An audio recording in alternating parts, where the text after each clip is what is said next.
November 3, 1944, Hürtgen Forest, Germany. The MG-42 sang its terrible song through freezing rain, 700 rounds per minute that turned trees into splinters and infantry assaults into carnage. Private James Holloway crouched in his foxhole 500 yards from the German position, watching the tracers arc through gray morning light with the sick fascination of men who understood mathematics translated into mortality. His own weapon, a Browning M19-1A4 medium machine gun, sat silent beside him, its barrel cold, its ammunition belt carefully laid out according to manual specifications, 400 rounds per minute when it fired. Reliable, sturdy, effective by American engineering standards, completely inadequate against the weapon that held this section of forest with mechanical indifference to human courage. Holloway had watched 3 assaults shatter against that German position in 2 days. He had watched men die in the mud because their suppressive fire could not match the volume that German doctrine had built into belt-fed reality.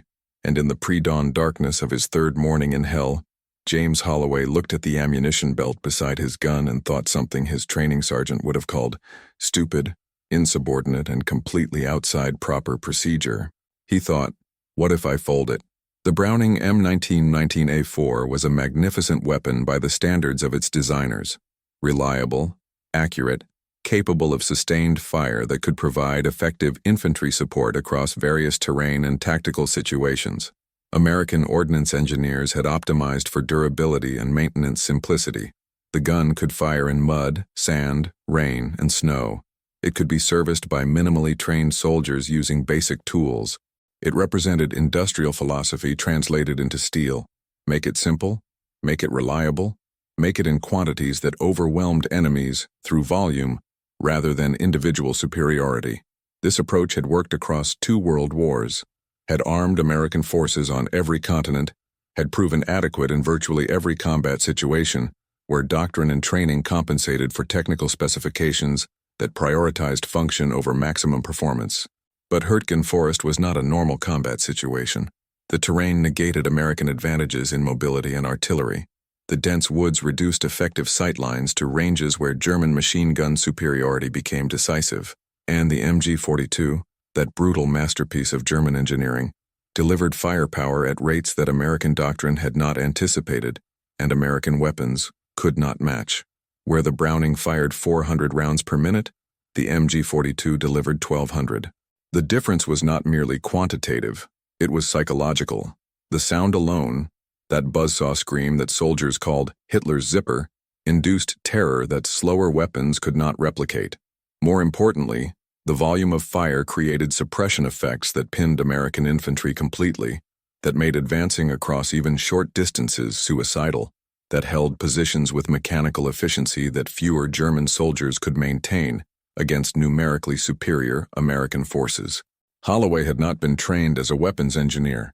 He was a farm kid from Iowa who had learned machinery through necessity, tractors that broke down during harvest, equipment that needed improvisation when proper parts were unavailable, the practical physics of mechanical systems taught through trial and error rather than formal education.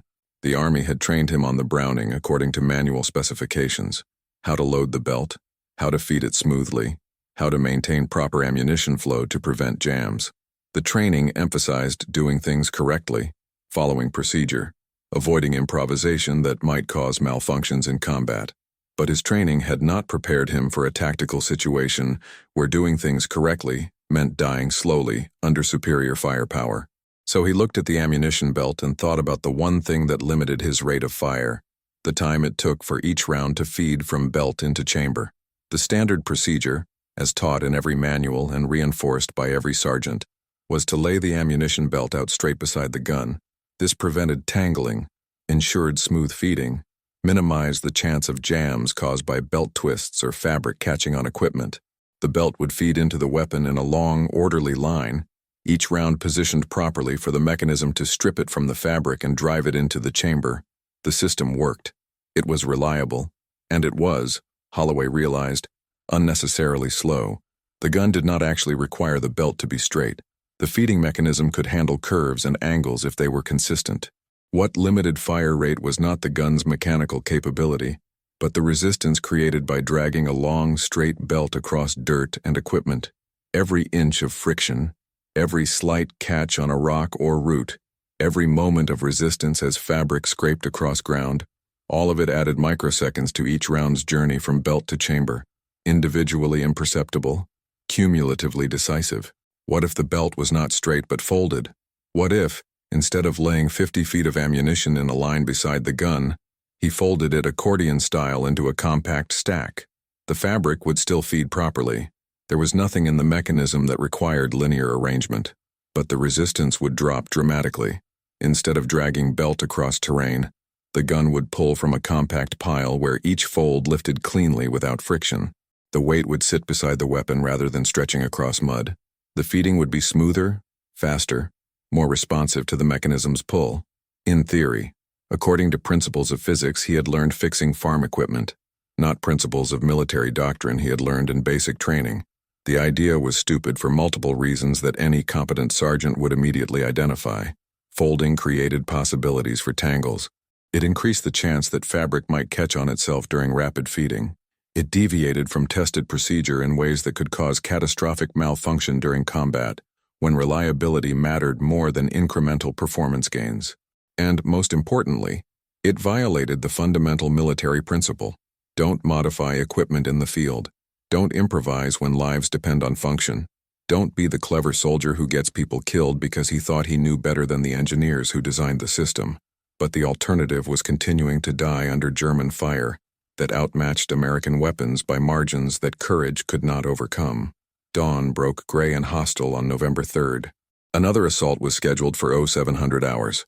Holloway had perhaps 90 minutes before his squad would be ordered forward into the same killing ground that had consumed previous attacks. 90 minutes to test an idea that might increase his fire rate, or might jam his weapon at the moment his squad mates needed suppressive fire most desperately. The calculus was simple and terrible. If he did nothing, they would advance under inadequate covering fire against superior German weapons. If he tried his modification and it failed, the result would be identical. The only scenario where the outcome changed was if his stupid idea actually worked. So he began folding the ammunition belt. The initial folds were awkward, uncertain, the fabric resisting arrangement into tight accordion pleats. He experimented with different folding widths, testing how tightly he could compress the belt without creating excessive tension that might bind during feeding. Too tight and the fabric would not release cleanly. Too loose and the stack would collapse, defeating the purpose of compact arrangement. He settled on folds approximately 6 inches wide, creating a stack roughly 12 inches square that held 200 rounds in space that previously would have stretched 30 feet. The pile sat neatly beside his gun, looking absurd and unprofessional, and completely outside any specification his training had covered. He loaded the first round into the chamber, set the feed mechanism, and prepared to test whether farm boy physics translated into combat effectiveness. The first burst was tentative, 5 rounds, just enough to confirm function without wasting ammunition if the system failed immediately. The belt fed cleanly. The mechanism stripped rounds without hesitation. No jam, no catch, no malfunction. He fired again. Longer burst. 20 rounds. The gun cycling with smooth mechanical rhythm. Still no problem. The folded belt lifted from the stack as the mechanism pulled, each fold releasing without resistance. The compact arrangement providing exactly the reduced friction he had theorized, heart pounding with the peculiar excitement of improvisation that actually worked.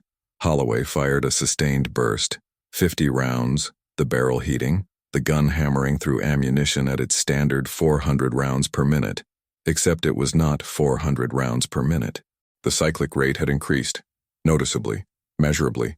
The reduced belt resistance allowed the mechanism to cycle faster, to feed more aggressively, to reach rates closer to the gun's theoretical maximum rather than the practical limitation imposed by friction from standard belt arrangement. He did not have instruments to measure precisely, but his ears told him something had changed. Sergeant Crawford found him 20 minutes later, conducting what amounted to an unauthorized field test on a crew-served weapon during combat operations. The sergeant's initial response was predictable. Immediate assumption that Holloway had done something dangerously stupid that would get someone killed. The folded ammunition belt looked wrong, felt wrong, violated every procedure Crawford had drilled into his machine gun crews through months of training. His mouth opened to deliver a rebuke that would have been withering and entirely justified by military standards. Then Holloway fired a demonstration burst. Crawford's expression shifted from anger through confusion toward something resembling reluctant fascination. The gun was cycling faster than standard operation, not by margins that required instruments, by margins audible to anyone with combat experience listening to machine gun fire rates. The distinctive rhythm of the Browning, normally steady and reliable, had accelerated into something more aggressive, more responsive, closer to rates that American machine guns were not supposed to achieve with standard ammunition and barrel configurations. Crawford made Holloway demonstrate again, then a third time, then a sustained burst that consumed a full belt, 200 rounds fired in sustained operation that confirmed the modification was not merely momentarily functional, but consistently reliable. The folded belt fed without jamming, without catching, without any malfunction that would justify ordering return to standard procedure. The sergeant stood silent for a long moment, watching steam rise from the barrel, processing implications that contradicted his training as thoroughly as they contradicted Holloway's. "Where did you learn this?" he finally asked. Holloway explained. "Farm equipment, friction reduction, nothing sophisticated or revolutionary, just practical physics applied to a problem that doctrine had not anticipated." Crawford listened with the expression of a man realizing that 18 months of Army training had somehow failed to include the most obvious question, not whether procedure was safe and reliable, but whether procedure was optimal for the specific tactical situation they actually faced. The decision Crawford made in the next 30 seconds would matter more than either man understood at that moment. He could order Holloway to return to standard belt arrangement, could file a report about unauthorized equipment modification, could maintain proper discipline and procedure regardless of potential performance gains. Military organizations functioned through standardization.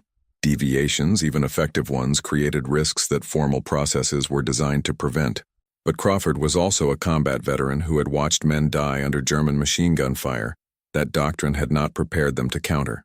He looked at Holloway, looked at the folded ammunition belt, looked toward the German position where the MG-42 waited to demonstrate superiority again.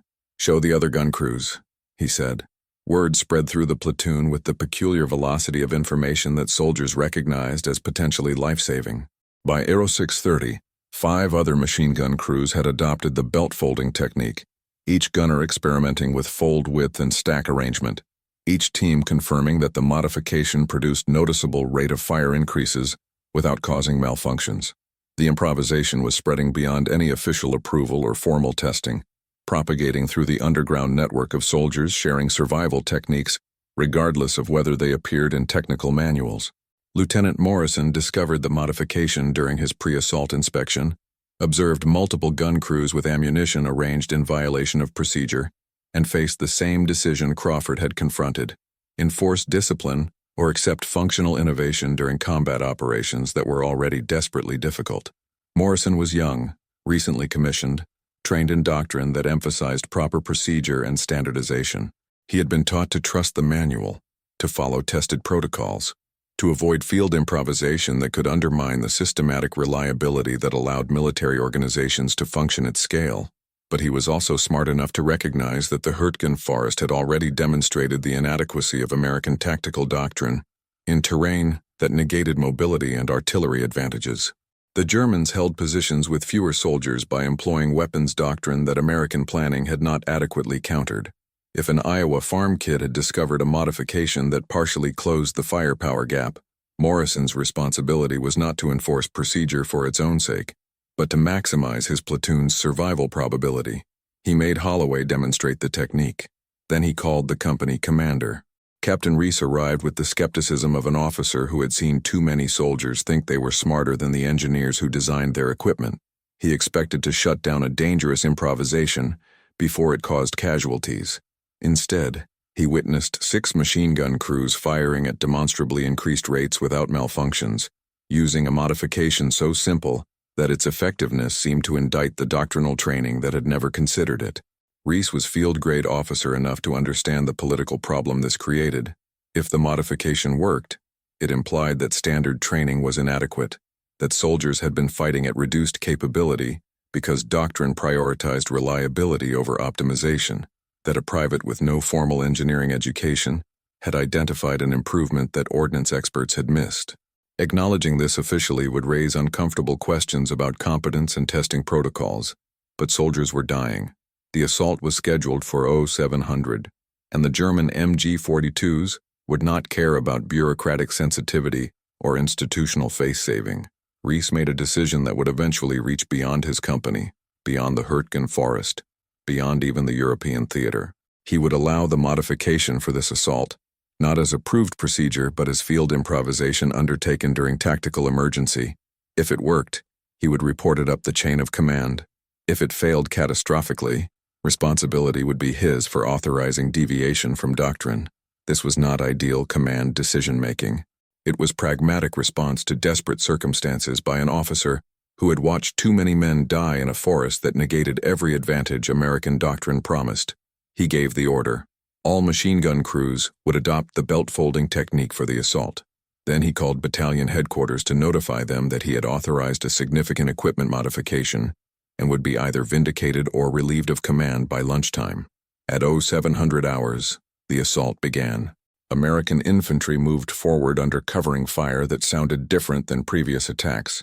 Faster, more aggressive, closer to the volume that German weapons had monopolized. The MG-42 positions opened up with their characteristic buzzsaw scream, still superior in absolute rate of fire but no longer enjoying the overwhelming advantage that had made previous assaults suicidal. Holloway's gun hammered through 200 rounds in the time it would have previously consumed 150, the folded belt feeding with mechanical smoothness that let the weapon approach its theoretical maximum cyclic rate. The other modified guns performed similarly, collectively generating suppressive fire that actually suppressed, that forced German gunners to keep heads down, that created windows of opportunity where American infantry could advance without facing uncontested enemy fire. The assault did not succeed completely. German positions were too well fortified, the terrain too difficult, the tactical situation still fundamentally unfavorable. But it succeeded partially, gaining ground that previous attacks had failed to take, capturing one German position, forcing withdrawal from another, and most importantly, it succeeded without the catastrophic casualty rates that had characterized earlier Hurtgen Forest operations.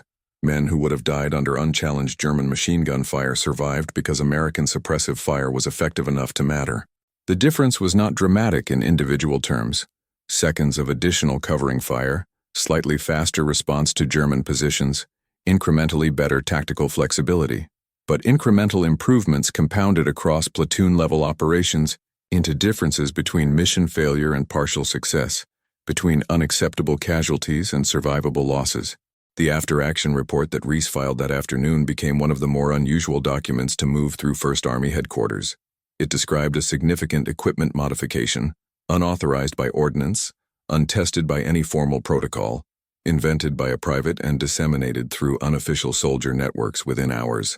By every standard of proper military procedure, it should have resulted in disciplinary action and immediate order to cease the modification. Instead, the report triggered emergency consultation with ordnance officers who had to reconcile uncomfortable facts. The modification worked measurably. It required no special equipment or training. It produced no documented malfunctions across multiple gun crews firing sustained combat bursts. And it had contributed to the first partially successful assault in a sector where previous attacks had failed completely. The engineers who reviewed the report could not identify why standard training had never considered belt folding, except that reliability testing had focused on preventing malfunctions rather than optimizing performance within reliable parameters. What followed was abbreviated field testing that normally would have taken months compressed into days by tactical necessity. Multiple companies received authorization to adopt the modification. Gun crews across the Hurtgen sector began folding belts, confirming increased fire rates, reporting no systematic problems beyond occasional need to adjust fold width for specific terrain or tactical situations. The modification was not universal solution. In some situations, standard belt arrangement remained preferable, but for static positions providing covering fire, the folded belt technique demonstrably improved performance. Within 2 weeks, First Army issued guidance authorizing the modification as approved field expedient. Within a month, training materials were being revised to include belt folding techniques as optional procedure for specific tactical situations. The speed of adoption was unusual enough to attract attention from Ordnance Board members who wanted to understand how a farm kid with no engineering training had identified an improvement that formal testing had missed. The answer, when they investigated, was simultaneously simple and indicting. The formal testing had optimized for reliability under worst-case conditions: extreme cold, mud, sand, maximum belt lengths, deliberately abusive handling. This was appropriate methodology for ensuring weapons functioned under combat stress. But it had not tested for optimization within reliable parameters. No one had asked whether the gun could fire faster if belt resistance was minimized, because doctrine assumed the specified cyclic rate was optimal rather than merely adequate. Holloway had asked that question because he was not constrained by assumptions embedded in formal testing protocols. He had approached the problem with practical rather than theoretical framework, asking not, "What does the manual specify?" but "What limits actual performance in this specific situation?" By December 1944, the belt-folding technique had spread beyond First Army, carried by soldiers rotating between units, by officers sharing tactical lessons, by the informal communication networks through which effective battlefield innovations always propagated faster than official channels acknowledged. Machine gun crews in Italy adopted it. Pacific theater units began experimenting with variations appropriate to jungle warfare. The modification was not revolutionary. It did not transform American tactical capabilities or alter strategic calculations, but it represented something more subtle, and perhaps more important: demonstration that soldiers closest to tactical problems could identify improvements that formal engineering and doctrine development processes missed. That practical experience generated insights unavailable to testing protocols conducted in controlled conditions, that the division between those who designed systems and those who employed them created blind spots that affected combat effectiveness. The Ordnance Department's response evolved from initial bureaucratic defensiveness toward something approaching institutional learning. Yes, formal testing had missed an optimization opportunity. Yes, doctrine had prioritized reliability over performance in ways that sacrificed capability soldiers needed. Yes, a private with farm equipment experience had identified an improvement that engineers with advanced degrees had not considered. But rather than treating this as isolated embarrassment, some officers recognized it as a systemic issue. The military's equipment development process was optimized for peacetime testing under controlled conditions, not for rapid adaptation to specific tactical situations that combat revealed. The gap between laboratory performance and field requirements had always existed. What the belt-folding incident illuminated was how much potential performance remained trapped in that gap, accessible only through soldier-level innovation that formal processes had no mechanism to capture or encourage. Captain Reese wrote a follow-up report, requested by division headquarters, analyzing not just the technical modification, but the decision-making process that had allowed it to propagate. He argued that effective military organizations needed formal mechanisms for soldier-initiated improvements, that tactical innovation should be encouraged rather than suppressed in the name of standardization, that the choice was not between discipline and chaos, but between rigid procedure and adaptive doctrine. His argument was not entirely welcomed. It implied criticisms of training, testing, and command philosophy that made senior officers uncomfortable, but it was also difficult to dismiss. The belt-folding technique had saved lives.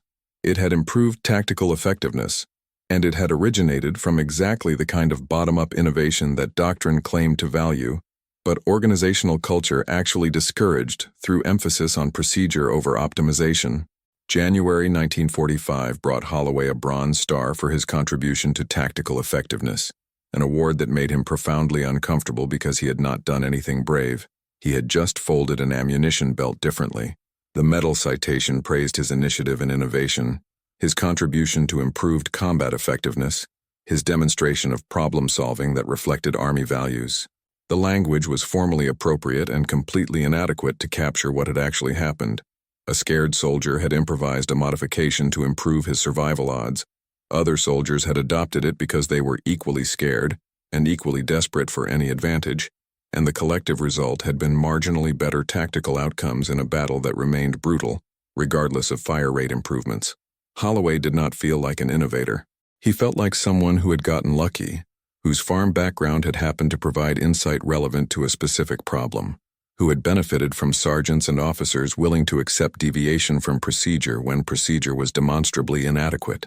But the award mattered institutionally because it represented official acknowledgement that soldiers could contribute improvements, that tactical innovation was not exclusively the domain of engineers and doctrine writers, that practical knowledge counted alongside formal training. Other soldiers noticed.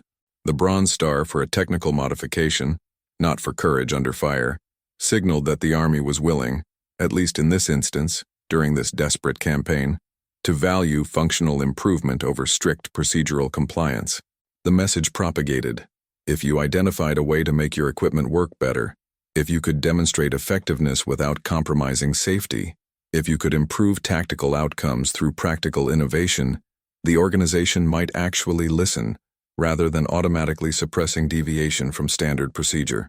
The broader impact was difficult to measure but real. In the final months of the European War, soldier-initiated tactical improvements appeared with unusual frequency: modified fighting positions, altered patrol techniques, improvised equipment configurations, small adaptations that collectively represented organizational learning happening at company and platoon level, rather than waiting for formal doctrine revision. Not all of these improvements were effective. Some were dangerous. Some were adopted briefly then abandoned when circumstances changed. But collectively, they represented a shift toward adaptive military culture that recognized combat as learning environment, that treated soldiers as thinking participants rather than mere executors of predetermined procedures, that understood doctrine as starting point rather than final answer for tactical problems, that defied laboratory prediction. February 1945. The Hurtgen forest fighting had ended, giving way to operations that no longer required the desperate improvisations that forest combat had demanded. Holloway's unit was refitting in Belgium, receiving replacement soldiers, preparing for Rhine crossing operations where different tactical problems would require different solutions. He taught the belt-folding technique to new machine gun crews as part of standard training now, an authorized procedure that appeared in updated field manuals with diagrams and specifications that made the improvisation look planned rather than desperate. The new gunners learned it as routine, unaware that weeks earlier it had been unauthorized deviation, unaware of the decision chains that had transformed soldier innovation into approved doctrine. A young replacement gunner asked why the technique was not included in basic training if it improved performance so significantly. Holloway did not have a good answer. The honest response, that the Army had not known about it until a scared private tried something stupid that happened to work, would have undermined the replacement's confidence in institutional competence. So he offered something simpler. They're updating training now based on combat lessons.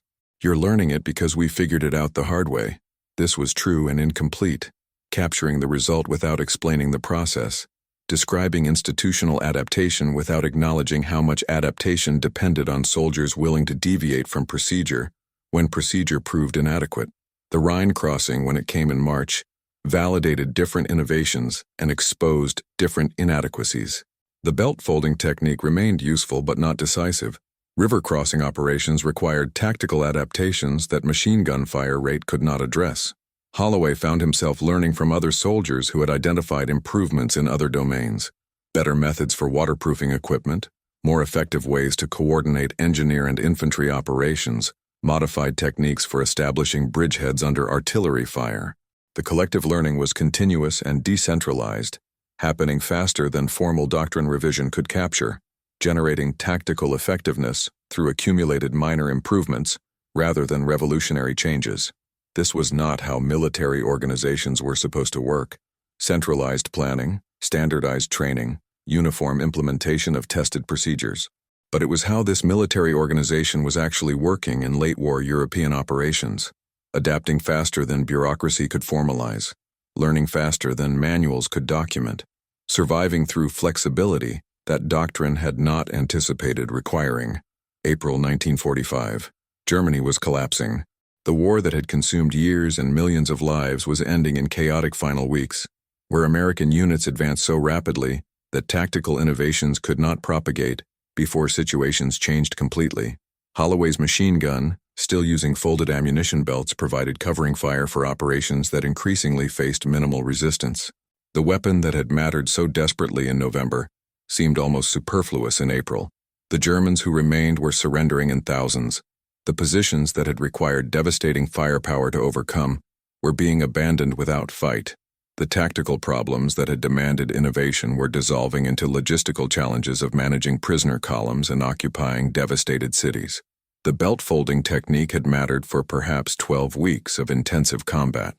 It had saved some number of lives impossible to quantify, men who survived because suppressive fire was more effective, objectives taken with fewer casualties because covering fire approached adequacy against German weapons. But its significance exceeded its tactical impact. It had demonstrated that military organizations could learn from soldiers, that practical innovation could emerge from unexpected sources, that formal expertise did not exhaust relevant knowledge, that the choice between discipline and adaptation was false dichotomy. Effective military organizations needed both, standardized procedures that ensured baseline competence and flexibility that allowed optimization when circumstances demanded more than baseline adequacy. Holloway survived the war, returned to Iowa, resumed farming with agricultural equipment that still broke down at inconvenient moments and still required improvised solutions that manuals did not cover. He spoke rarely about combat, about the Hurtgen Forest, about the modification that had earned him a Bronze Star and marginal footnote in ordnance history. When he did speak, usually to veterans who understood context that civilians could not, he emphasized not his innovation, but the officers who had been willing to accept it. Crawford, Morrison, Reese, the chain of command that had chosen tactical effectiveness over procedural purity when those values conflicted. The innovation had been simple. The institutional willingness to adopt it had been extraordinary. Military organizations were designed to resist exactly this kind of bottom-up modification, to maintain standardization against soldier-level deviation, to trust engineering over field improvisation.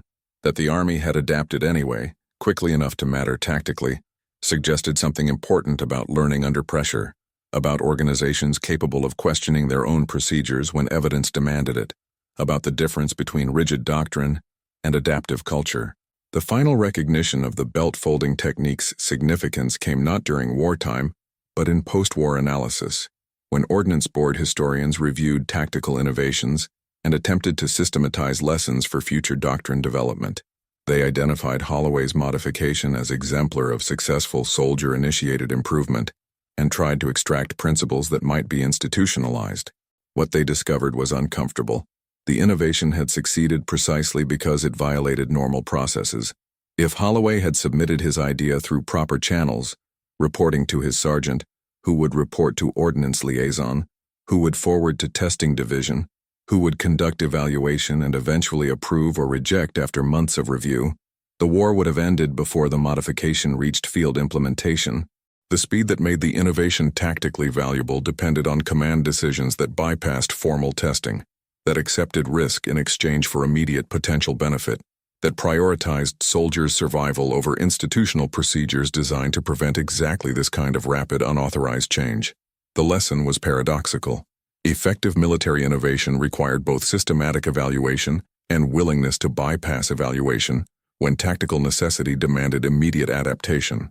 Formal testing caught problems that field improvisation might miss, but formal testing was too slow for combat environments where soldiers faced novel problems requiring immediate solutions. The optimal organizational approach was not choosing between these modes but maintaining both simultaneously.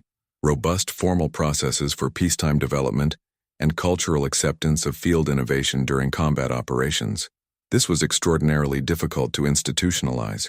It required commanders willing to accept responsibility for authorizing deviations that might fail catastrophically. It required soldiers confident enough to propose improvements without fear of punishment for challenging standard procedure. It required organizational culture that valued both discipline and adaptation, that could maintain baseline standardization while encouraging optimization, that understood doctrine as tool rather than dogma.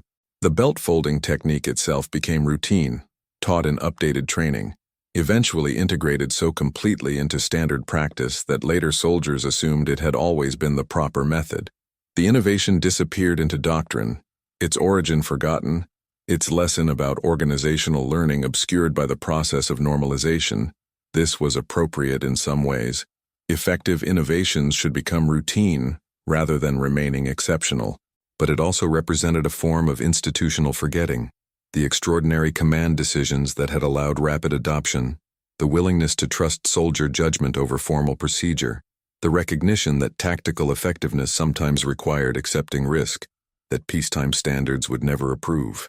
These lessons remained difficult to capture in doctrine because they were fundamentally about judgment rather than procedure, about knowing when rules should be followed and when circumstances demanded their suspension. James Holloway died in 1987, 42 years after folding an ammunition belt differently and discovering that simple modifications could produce significant effects when multiplied across platoon-level operations. His obituary in the local Iowa newspaper mentioned his Bronze Star but did not explain what he had done to earn it. Most readers would not have understood why folding fabric deserved military decoration, would not have grasped the difference between 400 and 600 rounds per minute, would not have comprehended how desperation and farm boy practicality had combined to produce innovation that formal military engineering had missed. The specialized knowledge required to understand the achievement's significance was accessible only to people who had fired belt-fed weapons in combat, who had experienced the terror of advancing under superior enemy fire, who had learned firsthand that margins between survival and death could be measured in seconds of additional suppressive fire. But the principle that Holloway's innovation illustrated transcended specialized military application. Organizations everywhere face the tension between standardized procedure and adaptive innovation, between maintaining reliable processes and optimizing for specific circumstances, between trusting formal expertise and recognizing that practical knowledge exists outside credentialed channels. The choice is never between these approaches but always about balancing them appropriately, knowing when procedure should be sacred and when circumstances demand its modification, understanding when stability matters more than optimization, and when tactical necessity justifies accepted risk. Military organizations face this tension acutely because the stakes are measured in lives rather than market share or operational efficiency. But every organization that operates in complex, changing environments confronts versions of the same problem: how to maintain baseline competence through standardization, while remaining flexible enough to adapt when reality deviates from planning assumptions. The belt folding technique saved some number of lives in late 1944 and early 1945, improved tactical effectiveness marginally but measurably, and demonstrated that soldiers could contribute to military effectiveness beyond executing predetermined procedures. These were significant achievements worthy of recognition and study. But the deeper lesson, the one that remained relevant long after the technical modification became routine, was about organizational learning under pressure, about institutions capable of questioning their own assumptions when evidence demanded it, about the possibility of maintaining both discipline and adaptation simultaneously. That lesson remained difficult to institutionalize, difficult to teach, difficult to capture in doctrine that could not predict specific circumstances where rules should be broken. But it remained essential for organizations facing problems that exceeded their planning, that demanded more than baseline adequacy, that required ordinary people to think creatively under extraordinary pressure. The fold was simple. The lesson remained complex. The evidence was conclusive. Human capability exceeded system specifications when circumstances demanded it and organizations allowed it.